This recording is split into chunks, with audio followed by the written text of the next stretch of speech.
në media që si po përcillet një protestë, dhe për qëndrimet politike, dhe për mënyrën se si përfshihet politika. Pra, në gjithë këto gjëra, unë shpresoj që të ketë një fazë tranzicioni, unë nuk e shikoj sot që një qeveria socialiste mund të jetë më komode, apo jo, por mendoj për nesër, mendoj se çfarë do ndodh me Tim Bir nëse nuk do jetë dakord me një iniciativë të qeverisë, si do grupohet dhe ku do grupohet. Pra nuk është mënyra dhe pasqyra që ne shikojmë për Shqipërinë pas 10-15 viteve. Sigurisht do i sugjeroj atë çfarë edhe unë kam bërë. Do i sugjeroj që patjetër kur shikojnë që diçka nuk është okay, patjetër që duhet reagojë, dhe protesta është njëra nga format e reagimit që qytetarët përdorin, dhe është një ndër format më klasike të reagimit ndaj padrejtësive.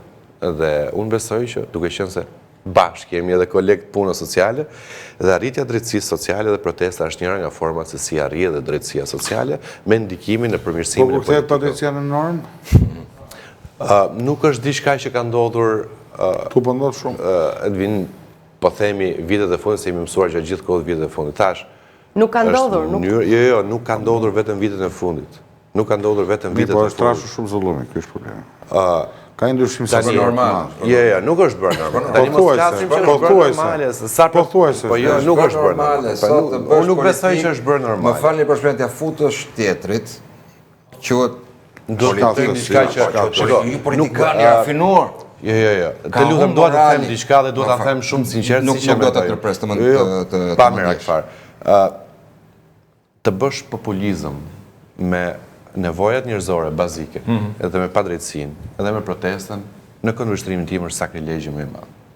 Dhe njerëzit kanë filluar ta kuptojnë dhe të reflektojnë për këtë element që është tepër. Ndaja në heshtje. Njerëzve ka shkuar fika në palc miku, im shikoni, ta fjestojnë, Nuk e besoj, fika në palc. Njerëzve që punojnë me ndeshmëri. Me ndeshmëri, njerëzve të ndeshëm. Tani ta fjestojnë pak, ta lë moralin më janë. Politika është shumë e thjeshtë në një vend si Shqipëria. 2 leva ka si traktori.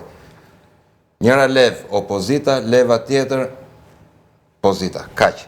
Po i kapi këto dy, ke kapur pushtetin ekonomik.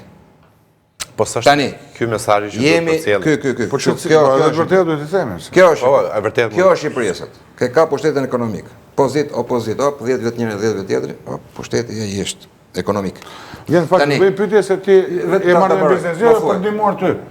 Ti e marrë me biznes. Më thuaj çfarë kuptimi ka gjithë kjo marrëzi ndër